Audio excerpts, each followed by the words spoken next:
하나님의 말씀의 은혜를 나누고자 합니다. 자라다라는 표현에는 여러 가지가 있을 수 있죠. 몸에 육체가 자라다, 육체가 자랄 수도 있고요. 안에 내면적으로 자랄 수도 있습니다. 이 내면적인 자람을 성숙이라고 하는 거죠. 인간은 육체로도 자라고 내면적으로도 성숙해 가지만 아주 중요한 것은 육체적인 자람보다는 성숙함, 내면적인 자람이 인간에게 더욱더 중요합니다. 오늘 예수님의 말씀을 보면서 우리는 참 많은 생각을 갖게 됩니다. 왜냐하면 신으로 이 땅에 내려오신 신적인 분이신 예수님께서 우리와 똑같이 육체적으로, 정신적으로, 영적으로 자라나는 모습을 우리는 보고 있는 것입니다. 그러므로 인해서 바로 예수님께서 그렇게 자라나 주심으로 인해서 우리의 모든 것을 함께 할 수 있고 우리 또한 예수님을 닮아갈 수 있는 거죠. 만약에 예수님은 신이시고 예수님은 신적인 능력만 가지고 모든 것이 자라남의 조건이 없이 모든 것이 이루어졌다면 우리는 예수님을 따라갈 방법이 전혀 없게 되는 것입니다. 자, 그래서 자라다는 의미에서 오늘 논어에 있는 자로의 얘기를 먼저 한번 보고 넘어가고자 합니다. 주보 뒤에 논어의 얘기를 제가 하나 써놨습니다.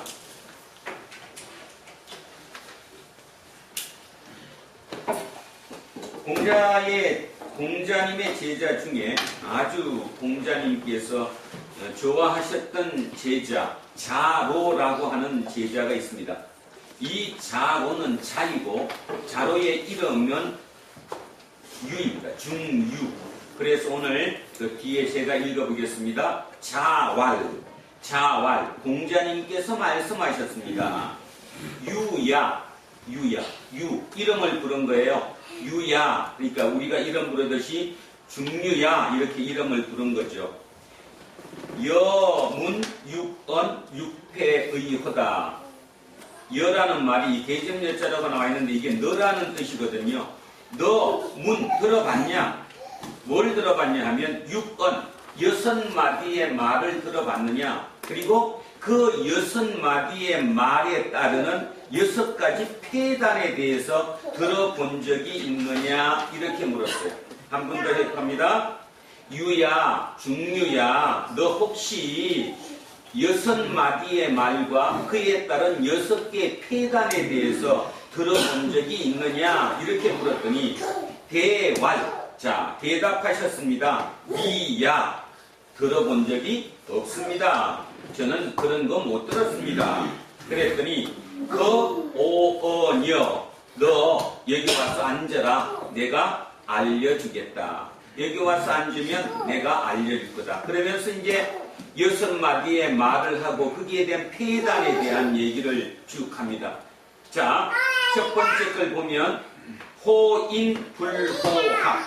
호인불호합. 인을 좋아하면서 자비로움이라고 얘기하죠. 보통 우리 사랑이라고도 얘기하고 자, 인자함이라고도 얘기하고 인을 좋아하면서도 불호합. 배움을 좋아하지 않는다면, 그러니까 인은 좋아한다고 하면서도 배우는 것을 좋아하지 않으면 기패야우, 그 폐단은, 그에 대한 폐단은 어리석음이다. 그 폐단은 어리석음이다. 그러니까 다시 얘기하면 인을 네가 좋아한다고, 인을 추구한다고 하면서도 배우는 것을 좋아하지 않는다면 그 폐단은 어리석음으로 나타난다. 이런 뜻이에요.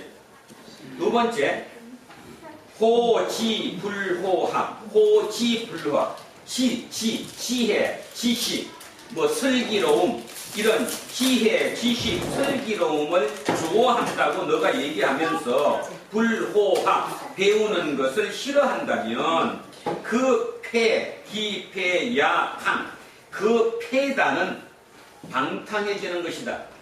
방탕해진다. 조금 더 부드럽게 표현하면 절제를 못하게 된다. 무절제해진다. 그 말입니다. 자, 쥐를 좋아한다고 하면서도 배우는 것을 좋아하지 않는다면 그 폐단은 뭘로 나타나느냐 하면 방탕함으로 나타날 수 있고 그 폐단은 무절제로 나타날 수 있다. 자, 세 번째. 오늘 우리는 이 세 번째를 제가 설교 제목으로 삼으려고 오늘 여기다가 넣었습니다. 바꿨지만 자, 세 번째를 잘 보시면 호신불호학. 호신. 믿는다고 하면서도 나는 무엇을 믿는다고 하면서도 불호학. 배우는 것을 좋아하지 않는다면 기폐야적. 그 폐단은 뭐로 온다? 적으로 온다. 세상의 적이 된다. 우리에게 시사하는 바가 상당히 큽니다. 다시 하면 호신불호학. 믿는 것을 좋아하면서도 배우는 것을 싫어한다면 어떻게 폐단이 오느냐? 그 폐는 우리가 세상의 적이 되는 것이다. 이걸 조금 더 깊이 하면 자기 자신을 결국 해치는 게 되는 거다. 세상을 해치게 된다. 이렇게 볼 수 있다는 거죠. 근데 조금 더 우리로 돌아와서 얘기하면 대한민국의 그리스도인들 중에 다 그러신 것은 아니지만 많은 부분 배우는 것보다는 믿는 것을 좋아합니다. 여러분, 믿는 게 쉽습니까? 배우는 게 쉽습니까? 뭐가 쉽습니까? 왜 대답을 하지? 어느 게 믿는 게 쉬워요? 배우는 게 쉬워요? 믿는 게 쉬워요. 그래서 무조건 믿는다 그러는 거죠. 믿으면 된다. 믿어라. 자, 믿는 게 훨씬 쉽습니다. 근데 실은 믿는 게 참 문제가 있죠. 아주 쉬운 얘기로 한번 해보면 중세시대 때까지 태양이 돌았어요? 지구가 돌았어요? 태양이 돌았어요. 천동설을 믿었어요. 그 당시에 모든 과학적인 결과로 천동설은 맞았잖아요. 그래서 절대적으로 천동설을 믿었죠. 무조건 믿었습니다. 그런데 공부를 하다가 보니까 어떤 문제가 됐어요? 태양이 도는 게 아니라 뭐가 돌아요? 지구가 도는 거예요. 그랬더니 난리가 난 거죠. 언제였던가요? 1900년 들어왔던가요? 그 바오로 2세 교황이었나? 그 교황이 갈릴레오 그 가문에 사죄했죠. 후손들에게 우리가 잘못했더라고. 뭔 말이죠? 갈릴레오 갈릴레이가 파문당했어요? 안 당했어요? 파문당했어요. 뭐를 옳다고 했기 때문에 천동설이 아니라 지동설이 맞다고 하는 바람에 거기에 대해서 한 300년 정도 지난 뒤에 1900년 들어와서 아마 교황 요한 바오로 2세인가 아마 그분께서 그 후손들에게 우리가 잘못했노라고 사죄를 했더랬습니다. 똑같습니다.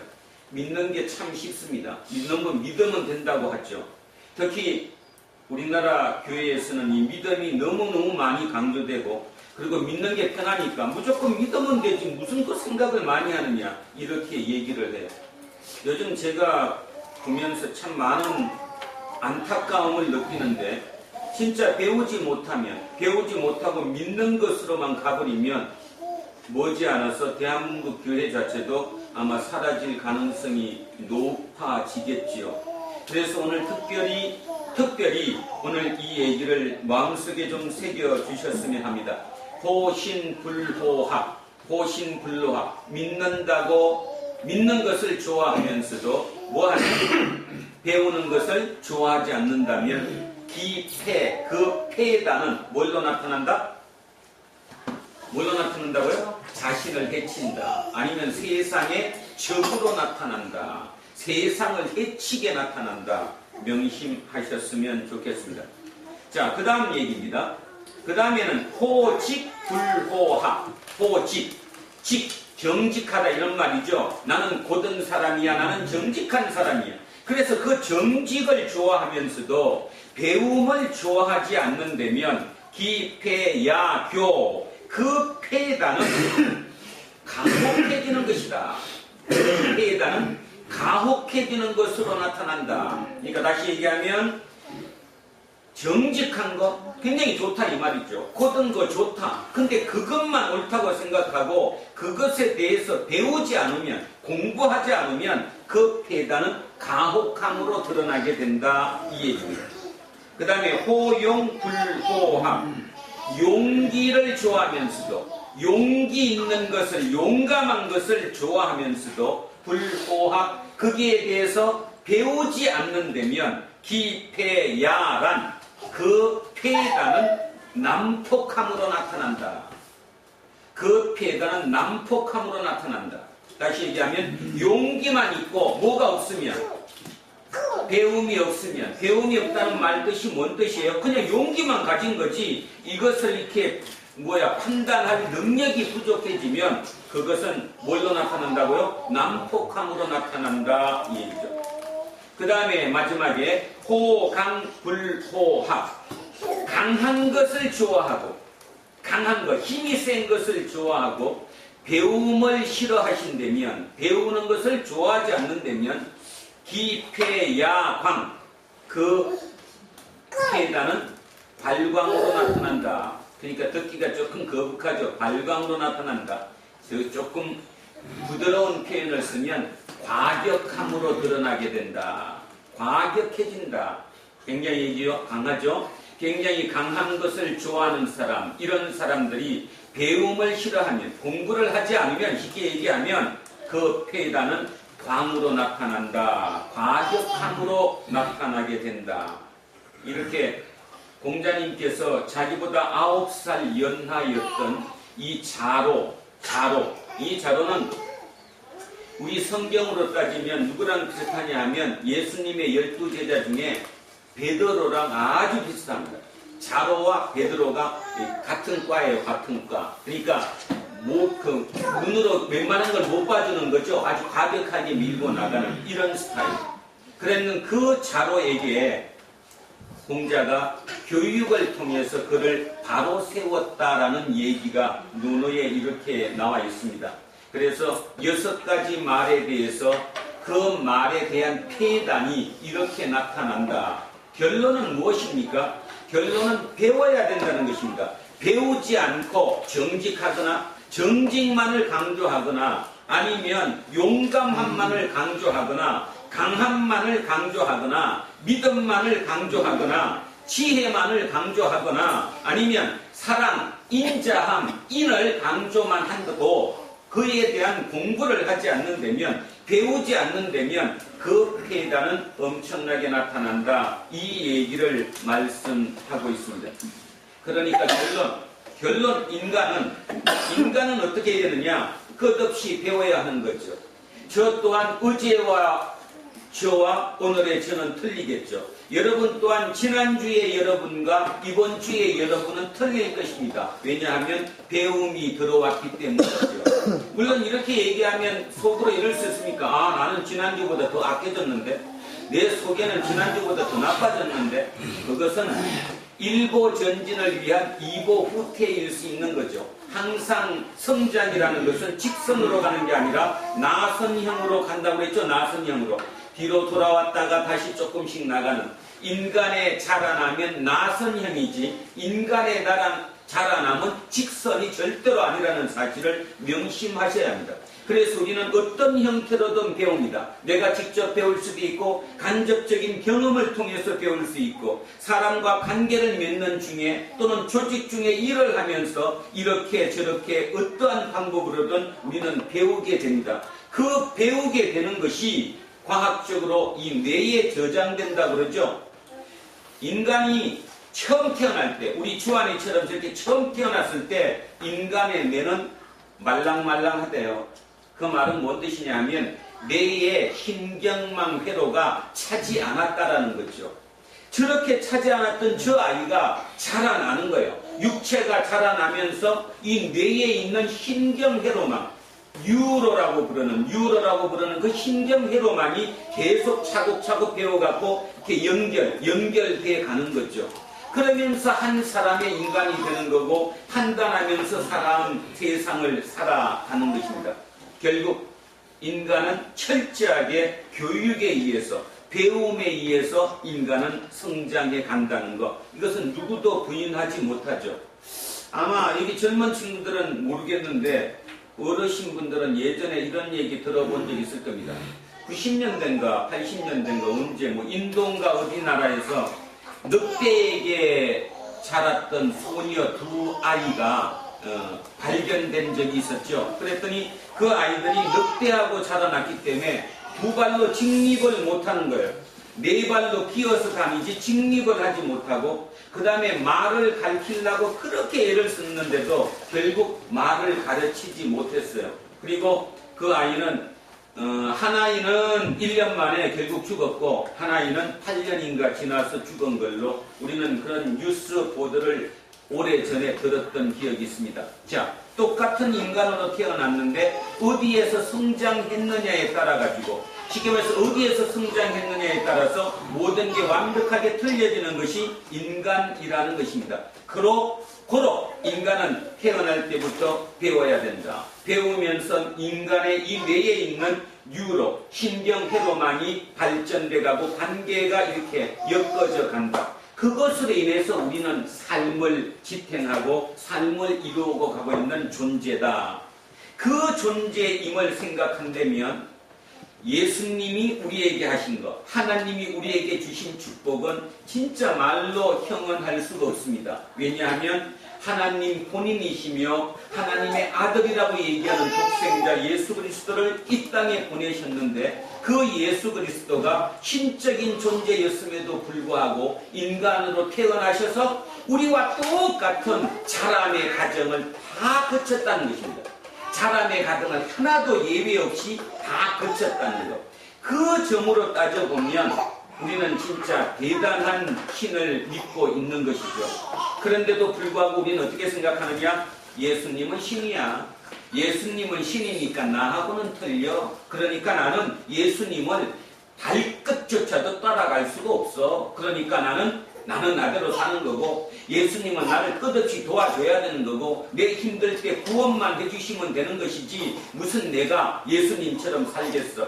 그래서 우리는 우리의 삶이 이 이분법이 되어버렸습니다. 믿음은 굉장히 좋은데 삶적으로 그 믿음을 실천하지 않습니다. 왜? 예수처럼 살 수 없다고 생각하니까. 그런데 예수님의 어린 시절에 대해서 복음서 중에 나온 것이 유일하게 오늘의 본문입니다. 오늘의 본문이 4대 복음서 중에 오직 예수님의 어린 시절에 대해서 보여주고 있습니다. 자, 하나하나씩 보면서 오늘 예수님이 우리와 똑같이 자라남에 대해서 한번 생각해 보겠습니다. 자, 40절입니다. 아기가 자라며, 예수님이 자라며 강하여지고, 자, 여기에 요 사이에 전통 번역에는 심령이라는 말이 들어가 있는데 여기는 지금 빠졌습니다. 그래서 심령이를 넣고 다시 한번 보겠습니다. 아이가 자라며, 뭐가 자라는 거예요? 여기까지는 뭐가 자라는 거예요? 지금 아이가 자라며 육체가 자라는 거죠. 육체가 자라며 뭐가 강하여지고? 심령이 강하여지고. 다시 얘기하면 끝이 자라면서 내면도 자라고 있다는 거죠. 강하여진다는 게. 지혜가 충만하여 하나님의 은혜가 그의 위에 있더라. 그러니까 얼마나 지금 잘 자라고 있냐, 이런 뜻입니다. 그의 부모가 해마다 매년마다 6월절이 되면 예루살렘으로 가더니. 출애굽기 23장 한번 보시기 바랍니다. 출애굽기 23장입니다. 손 집어넣으시고, 출애굽기 23장이 몇 쪽쯤 있냐면요, 118쪽 아니면 117쪽, 자, 구약성서 117쪽 아니면 118쪽 정도에 보시면 출애굽기 23장이 있습니다. 출애굽기 23장 17절을 자, 같이 한번 읽어보겠습니다. 출애굽기 23장 17절입니다. 시작! 내 모든 남자는 매년 3번씩 주 여호와께 보일지니라. 자, 율법에 정해져 있어요. 매년 몇 번? 몇 번? 3번. 자, 3번이 언제일까요? 첫째가 6월절, 두 번째가 77절. 77절. 자, 세 번째가 초막절. 1년에 3번입니다. 자, 참고로 한번 다시 더 합니다. 3번 언제라고요? 6월절, 77절, 초막절. 이 세 절기에는 의무적으로, 법으로 정해진 거예요. 의무적으로 하나님께 보내 여호와께 보이라는 뜻이 뭐예요? 성전에 보내라. 성전에 와라. 성전에 와서 뭐하라? 지켜라 이 말이에요. 절기 지켜라. 그래서 유대인의 성인들은 1년에 해마다 3번을 지키게 됩니다. 그런데 여기 보세요. 그의 부모가 해마다는 맞는데 6월절이 되면 예루살렘에 갔어요. 몇 번 가야 되는데? 3번 가야 되는데 몇 번 간 거예요 지금? 1번. 자, 왜 그럴까요? 예루살렘 근처에 있는 사람들은 1년에 3번 예루살렘 성전 가는 게 충분히 가능하지만 거기서 좀 멀리 떨어진 곳에 있는 사람들, 특히 그 중에서도 가난한 사람들은 1년에 3번씩 예루살렘을 갈 방법이 없었어요. 지리상으로도 멀지만 두 번째는 금전적으로도 비용이 부담하기가 참으로 어렵거든요. 한번 생각해 보십시오. 요셉과 마리아가 부자가 아니잖아요. 그 부자가 아닌 그들이 1년에 한 번이라도 예루살렘을 가려면 예루살렘 적어도 아무리 빨리 가도 3박 4일 갔다가 오는 총 합치면 일주일에서 열흘 정도 걸리는 그 기간에 모든 비용을 준비해야 될 거 아니에요. 그러면 1년 꼬박꼬박 조금씩 모아가지고 1년에 한 번 가는 것도 대단한 거예요. 그래서 예루살렘에서 조금 떨어져 있는 이 나사렛 정도 되면 1년에 한 번. 그 다음 디아스포라 유대인. 디아스포라 유대인이 뭐예요? 아예 나라가 멀리 떨어져 있는 그 사람들은 1년에 한 번도 가요 못 가요? 못 가죠. 그래서 그들은 정했어요. 마음속으로. 평생에 한 번. 내 평생에 한 번 어디 가보고 죽는다. 예루살렘은 가본다. 이렇게 정해진 거죠. 그러면 정리를 해보면 예루살렘의 근처에 살고 있는 유대인들은 의무적으로 1년에 3번 6월절, 77절, 초막절에 예루살렘 성전에 가서 제사를 지내요. 그 다음에 거기서 조금 멀리 떨어져 있는 사람들, 1년에 한 번 가기가 어려운 가난한 자들, 그들은 적어도 그 중에 한 번, 1년에 한 번은 예루살렘 성전에 가서 제사를 지내는 거예요. 그래서 지금 여기에 나와 있는 마리아와 요셉은 해마다 6월절에 예루살렘에 가서 제사를 지내는 겁니다. 가난한 자였다 이 말이죠. 그래서 그의 부모가 해마다 6월절이 되면 예루살렘으로 가더니 예수께서 12살이 되었을 때에 여기 굉장히 중요한 의미가 하나 나왔습니다. 만약에 저게 의미가 없었다면 저기다 12살이라는 표현을 할 필요가 없었겠죠. 근데 왜 여기 12살이라는 말, 이 표현이 여기 들어갔을까? 여러분, 유대인들은 성인식을 치러야 안 치러요? 싫어요. 들어보시는데 성인식 몇 살 때 치러죠? 성인식을 치러요. 성인식. 우리나라는 성인식 몇 살에 치러요? 우리나라, 영어야, 우리나라 성인식 몇 살이야? 20살에서 네? 20살이 그런데 때 했지 않았나? 20살. 법적으로는 모르는 게 있는데 그냥 20살이 지내죠? 만 20세에 성인식을 하잖아요. 근데 뭐 우리는 다 형식적이고 옛날에 조선시대는 했는데 그죠? 이렇게 다 했는데 요즘은 그런 걸 안 하니까. 근데 유대인들은 지금도 철저히 합니다. 특별히 예수님 이 시대에는 성인식이 아주 철저했어요. 철저했는데 12살이라고 나왔거든요. 자, 성인식을 하게 되면 어떻게 되느냐 하면요. 성인식을 하는 순간 부모와 독립이 됩니다. 뭐 경제적인 독립이 됐든 모든 면에서 독립이에요. 그 말의 의미는 뭐냐면 성인식을 한 순간부터 이 사람은 독립적으로 누구의 아들이 되는 거예요? 율법의 아들이 되는 거고 하나님의 아들이 되는 거예요. 그러니까 이제는 부모와 관계가 없는 거예요.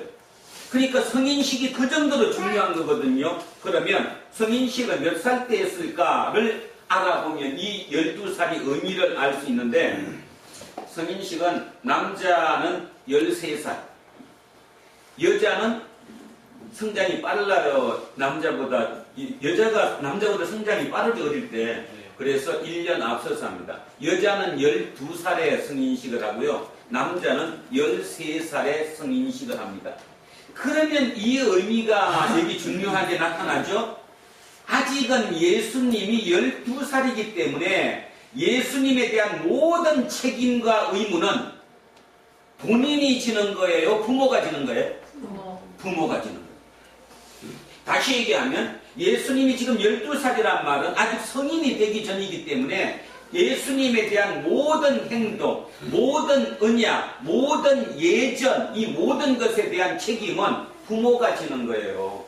그래서 여기 12살이라는 표현이 여기 끼었다는 거 알아두셔야 됩니다. 만약에 12살이 넘었다면 이 밑에 나오는 부모가 다시 찾아갔고 너 왜 여기 있냐 이런 소리 할 필요가 없어요. 왜? 이미 그는 독립된 인격체고 독립된 하나님의 아들이기 때문에 그렇다는 거죠. 그래서 여기 12살이라는 의미가 중요하다.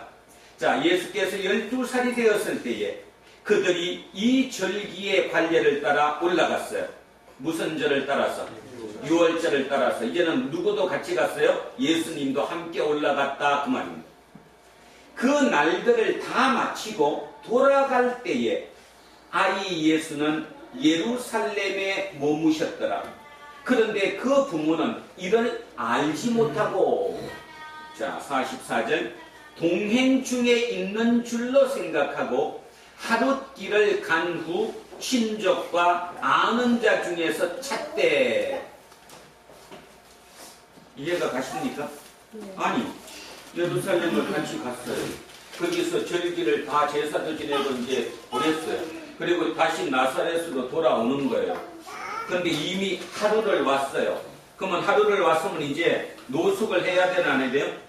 텐트를 치고 이제 하룻밤을 자야 될 거 아니에요? 잘 때를 보려고 애를 찾았더니 애가 있어요 없어요? 없는 거예요.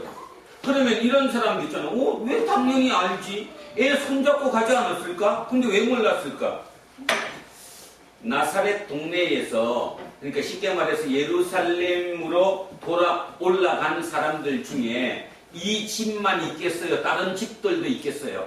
다른 집들. 그러면 여러분은 어떻게 갑니까? 여러분 동네에 있는 사람들이 다 함께 예루살렘을 간다고 하면 끼리끼리 가죠? 어른들끼리는 어른들끼리 이렇게 얘기하면서 걸어갈 거고 아이들은 아이들끼리 이제 얘기하면서 걸어갔을 거 아니에요. 그러니까 당연히 오고 있을 것이라고 믿은 거죠. 그리고 하룻길을 가서 이제 밤을 지새야 되니까 노숙을 해야 되니까 잠을 자려고 봤더니 이거 아무리 찾아도 친족 중에도 없고 아는 자 중에도 없고 동네 애들 사이에도 없고 예수님이 없는 거예요. 안 계신 거예요. 자, 그러다 보니까 이제 쇼크를 받았죠. 만나지 못함에 찾으면서 예루살렘으로 돌아갔더니 이제 찾으면서 거꾸로 반대로 예루살렘으로 돌아갔어요. 며칠 후에 사흘. 자, 오는데 며칠 걸렸죠 지금? 하루. 근데 돌아가는데 며칠 걸렸어요? 사흘. 이건 뭘로 해석합니까? 어떤 소리입니까 이게?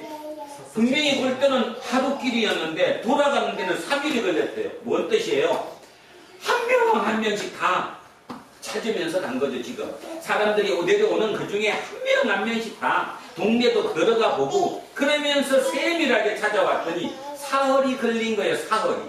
그러니까 한 명 한 명 붙잡고 다 물어보면서 자 그렇게 해서 사흘 후에 성전에서 만난 적. 자, 돌아갔어요. 그랬더니 예루살렘이 있는 것도 아니고 예루살렘 안에 성전 안에 있는 거예요. 지금 예수가 선생들 중에 앉으사 그들에게 듣기도 하시며 묻기도 하시니. 듣기도 하시며 묻기도 하시니. 이게 그때의 교육 방법이죠. 문답법이죠. 선생이 질문하면 답하고 또 제자가 질문하면 선생이 답하고 하는 문답법. 그 시대의 교육 방법이에요. 자, 배우고 있다는 겁니다. 지금 사흘 후에 돌아갔더니 그가 거기에 성전에서 선생들한테 배우고 있다는 거예요. 그래서 듣기도 하고 묻기도 했어요. 듣는 자가 다 그 지혜와 대답을 놀랍게 여기더라. 뭔 말이에요? 선생이 예수님한테 질문했더니 예수님의 대답이 굉장히 뛰어났다는 거죠. 지혜가 있었다는 거예요. 자랐다는 겁니다. 지금 계속 자라고 있는 거예요. 몇 살 아이가? 12살 아이가 이 대단한 그 동기 애들보다는 뛰어난 지혜와 가지고 대답을 했다 이 말입니다. 그랬더니 듣는 자가 다 그걸 놀랍게 여겼다. 자, 48절. 그의 부모가 보고 놀라며. 여기서 우리는 그러면 12살 되기 전까지 부모가 우리 아이는 특별하구나, 우리 아이는 아주 뛰어나구나 이렇게 크게 느끼지는 못했다는 거죠. 왜냐하면 진짜 우리 아이가 아예 뛰어났다고 생각했다면 부모는 당연해야 되는 거 아니에요? 부모는 당연해야지. 당연히 우리 아이는 천재야. 진짜 뛰어나. 그러니 뭐 당연히 그 정도 문답하는 거는 뭐 당연하지. 그랬을 것 같은데 부모는 놀랐어요. 그 말은 부모가 그런 모습을 지금까지 잘 보지 못했던 거다 이 말이죠. 자, 부모가 보고 놀라며 그의 어머니는 이르되 아이야 어찌하여 우리에게 이렇게 하였느냐. 보라 내 아버지와 내가 근심하여 너를 찾았노라. 그러니까 어떻게 이럴 수가 있냐. 내가 그렇게 가는데 얘기라도 해줬어야지. 얘기도 안 하고 여기에 앉아 있어서 공부를 하고 있으면, 배우고 있으면 어떻게 우리한테 그럴 수 있냐. 우리가 지금 사흘 길을 되돌아서 돌아왔다. 화 났겠어요 안 났겠어요? 안 났죠. 안 났어요? 화났어. 화 났겠죠. 화 났음에도 불구하고 지금 기다려준 거예요. 뭐 하는 것까지. 그러니까 누구 같았으면, 그지? 우리 같았으면 그냥 바로 그 자리에서 잡아갖고 이놈 이렇게 했을 텐데 문답이 다 그러니까 공부하는 배우는 과정이 다 끝날까지 기다리고 있다가 이제 말씀하는 거죠. 어떻게 우리한테 이럴 수 있냐? 그랬더니 아주 중요한 대답을 합니다. 예수께서 이러시되 어찌하여 나를 찾으셨나이까? 이런 나쁜 사람이 있어 이게, 그죠? 어찌하여 나를 찾으셨니까? 내가 내 아버지 집에 있어야 될 줄을 알지 못하셨나이까? 내가 내 아버지 집에 있어야 될 줄을 알지 못하셨나이까? 자, 성경책 한번 보시기 바랍니다. 성경책을 보시면 지금 거기 내 아버지 집이라고 한 거기에 1번이라고 작은 글씨로 나가 있고 옆에 보면, 밑에 보면 1번 뭐라고 나왔습니까? 또는 내 아버지의 일에 관하여야 이렇게 나온 거 보여요? 자, 다시 얘기하면 성경책에 지금 49절이에요. 내 아버지 집 앞에 1번이라고 작은 글씨로 표시가 돼 있고 밑으로 내려가서 옆에 1번을 봤더니 또는 내 아버지의 일에 관하여야 이 말 보여요? 네. 그러면 어느 게 더 낫습니까? 이쪽 말이 낫죠?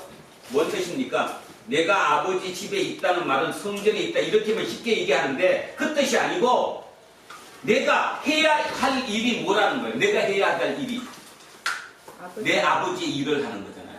그러니까 내 아버지 일이기 때문에 내가 당연히 관계해야 돼요? 안 그래야 돼요? 관계해야 된다는 거예요. 그러면 내 아버지 일이 관계해야 된다는 게 뭐예요? 내 아버지 일이 뭐예요 지금? 내 아버지 일이 내 아버지 일이 가르치는 거잖아. 내 아버지 일이 배우는 거잖아. 누군가를 가르치고 누군가를 배우고 아버지에 대한 얘기를 해줘야 되는 거 아니에요? 내가 내 아버지 일을 하는 사람이라는 거예요. 그 내 아버지라는 거예요. 내 아버지. 누구가 내 아버지예요? 하나님. 여러분은 오늘도 이 얘기를 들으면서 너무 많이 들었던 얘기라서 하도 이런 얘기를 들어가지고 별로 당연한 것처럼 이렇게 느끼는데 2000년 전으로 돌아가면 이 표현이 어떤 표현인가 한번 보겠습니다. 2000년 전에, 그러니까 이 당시로 돌아가면 성경을, 말씀을 읽는 사람을 우리는 뭐라고 그러죠? 읽고 옮겨 쓰는 사람들을 랍비를 뭐라고 그러는데? 서기관 또는 율법학자 이렇게 얘기하죠? 서기관.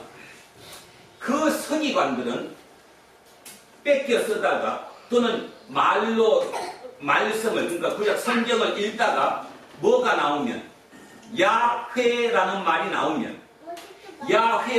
나오면 읽었어요? 못 읽었어요? 못 읽었어요. 왜 못 읽었어요? 어디 감히 하나님 이름을 이 더러운 입으로 하나님 이름을 불러요. 못 읽었어요. 그래서 두 가지로 표현했는데 하나는 이제 제가 만약에 서기관이라고 그러면 이렇게 읽는 거예요. 야훼란 말이 나오면 한 5초쯤 하늘을 쳐다보는 거예요. 그러면 알아듣는 거예요. 아, 지금 뭐를 읽고 있구나? 하나님, 야훼를 읽고 있구나. 그러거나 아니면 아도나이라고 표현을 달리해서 읽었다는 거예요. 글씨는 뭐인데?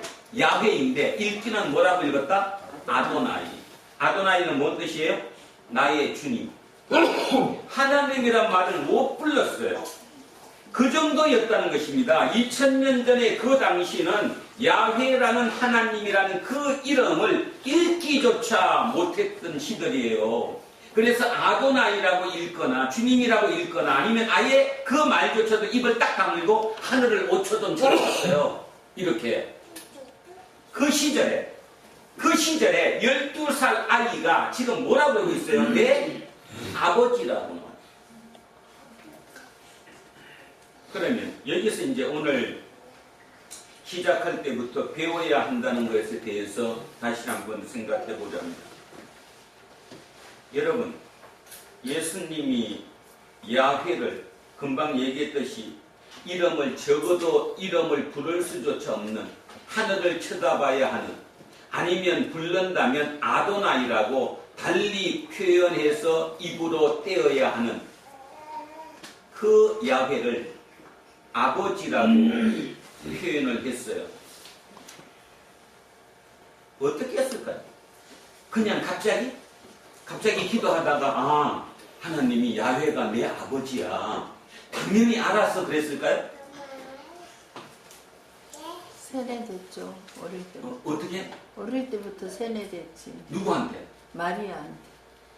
아니요. 마리아가 얘기해주고 왜냐면 아니, 마리아가 그랬으면 여기 마리아가 놀랄 필요가 없죠. 이런 아니요, 거고. 그거는 이제 갑자기 보니까 그렇지만 이게 봐봐요. 저기 동방 박사가 얘기했지. 나중에 안나도 얘기했지. 뭐. 동방 박사가 뭐 하나님 얘기, 아버지라고 얘기했어요? 아니, 아버지라고 안 했지만은 음. 내가 메시아라고 얘기했잖아요. 자, 이제 저렇게 되면 이제 문제가 심각해지는 거 우리는 이제 지금부터. 인간은 어떤 경우든 머릿속에 주관도 없이 그냥 즉각적으로 나오는 경우는 아주 극히 드뭅니다. 물론 전혀 없다는 것은 아니지만 환상이라는 것도 있고 환청이라는 게 있으니까 전혀 없는 건 아니지만 그냥 보편적인 거를 뺀 지금 이런 아주 중요한 개념에서 그 아버지라는 표현이 그냥 덜렁 눈 감고 있었더니 어떻게 알게 됐다. 아니면 뭐 금방 말씀하셨던 것처럼 마리아가 계속 나한테 세뇌를 시켜줘서 내 아버지가 요셉이 아니라 야훼 하나님이 내 아버지인지 알았다. 이런 논리로 가버리면 이제 답은 없어지는 거예요. 우리는 그분을 어떻게 따라잡을 것이며 그분을 어떻게 배울 거예요. 제가 보건대는 어쩌면 이제 오늘 이 때문에 쇼크 받을지도 모릅니다. 욕하지 마시기 바랍니다. 제가 미리 얘기했죠. 우리는 뭔가를 하여튼 시도는 해야 되니까 옳든 그러든 제가 옳다고 얘기하는 것은 아니고 제가 이제 추리하던데 추리를 해보면 예수님은 공부를 했어요. 배웠다고요. 불호학이 아니라 호학했어요. 진짜 배웠어요. 누구신가? 금방 얘기했던 것처럼 마리아가 성령으로 잉태됐다고 만약에 본인한테 얘기했다면 도대체 야훼가 누군가에 대해서 공부를 했었어요. 공부를 했다가 문득 이제 깨달이 온 거죠. 어디서 왔을까 공부를. 제가 해봤더니요. 시편 89편이에요. 한번 가보세요. 시편 89편. 자, 시편 89편입니다. 몇 쪽이냐면 868쪽 아니면 9쪽. 868쪽 아니면 869쪽쯤에 시편 89편이 있는데요. 거기 26절을 한번 보시기 바랍니다. 시편 89편 26절. 자, 찾으셨으면 제가 한번 읽어보겠습니다. 그가 내게 부르기를 주는 나의 아버지시여 나의 하나님이시여 나의 구원의 바위시라 하리로다. 자, 주는 뭐라고요? 나의 아버지시여. 있어요. 주가 누구죠? 야훼. 야훼 주를 하나님이라고 표현한 곳이 있었어요. 시편 89편에. 그 말의 의미는 제가 보면서 그렇구나. 공부했다 분명히.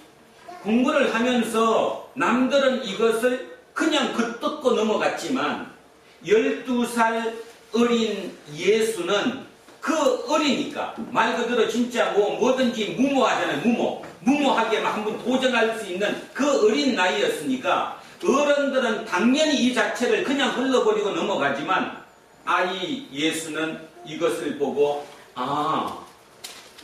주가 누구다? 하나님이다. 주가 아버지다. 내 아버지다. 받아들인 거예요.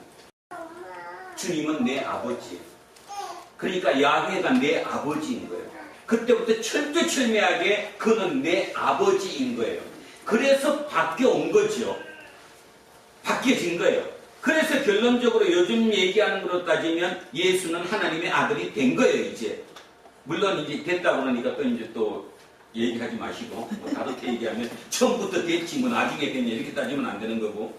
자, 다시 얘기했습니다. 제가 오늘 시작할 때부터 인간은 태어날 때 뇌가 말랑말랑하다. 뇌에 아무것도 없다, 뉴런이. 그러다가 성장해가면서 배우면서 뇌에 이 뉴런이, 그러니까 신경회로만이 생기게 된다. 지식을 통해. 그래서 우리는 이 사람이 되어가고 있다. 오늘도 우리는 성장하고 있다. 오늘도 우리는 자라고 있다. 내일도 우리는 자라고 있다. 이 땅을 끝나는 날까지 우리는 끝없이 자라고 있는 중이다. 성장하고 있는 중이에요.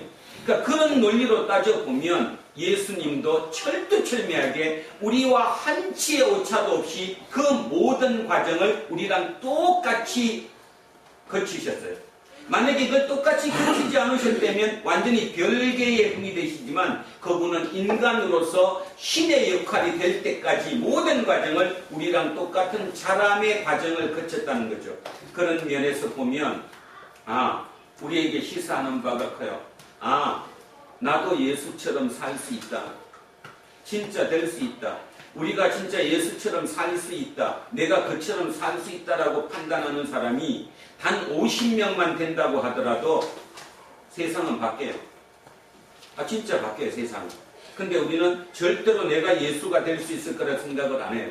그리고 예수의 복이 무조건 뭐냐 하면 나는 가만히 있었는데 복 주셔가지고 뭐가 막 잘 된 거예요, 세상에. 세상에 지상 낙원을 만들어지고 지상 천국을 내가 이룬 거. 그 자체가 예수님의 복이라고만 생각하는 거예요. 근데 오늘 우리 안 집사님이 기도해 주셨던 것처럼 아니에요. 믿음의 선진들은 그렇지 않았다는 거죠. 진짜 그 핍박 속에, 그 절망 속에, 그 배고픔 속에, 그 쪽팔림 속에 신앙을 잃지 않고 우리는 지금까지 온 그 신앙을 우리는 본받아야 된다는 거예요. 그러니까 그런 면에서 따지면 우리는 철두철미하게 예수를 본받을 수 있다는 거예요. 예수는 나와 똑같이 저기 있는 우리 잠자고 있는 주안이랑 똑같이 저 모든 성장 과정을 거쳐서 자람의 과정을 거쳐서 거기까지 갔다는 거죠. 자, 그래서 12살이면 많은 나이가 아닌데, 그리고 다시 얘기하면 아까 12살의 의미에 대해서 설명했습니다. 13살이 성인식이니까 13살이 된 때부터는 완전히 독립적인 인간이 되지만 12살까지는 부모에게 종속된, 그리고 하나님에게도 종속된 존재지 독립된 존재가 아닌 그 자체, 그 어린아이가 하나님이 아버지인 것을 알았어요. 그리고 인정하고 그것을 믿었어요. 우리도 믿을만 하지 않습니까? 나는 그래서 진짜 믿어요. 하나님은 내 아버지가 맞다. 내 아버지가 맞다. 아버지다. 입으로 부르지 못할 그 먼 곳에 있는 분이 아니라 가장 가까이에 있는 내 아버지다. 그러면 어떤 분들 그러죠. 부모하고 자식 간의 사이가 좋아야 아버지 그러면 바로 그런 감정이 오지 않느냐, 그런 얘기도 합니다. 그럼에도 불구하고 결국 아버지예요. 멀리 있는 분이 아니라 내 옆에 가장 가까이 있는 아버지.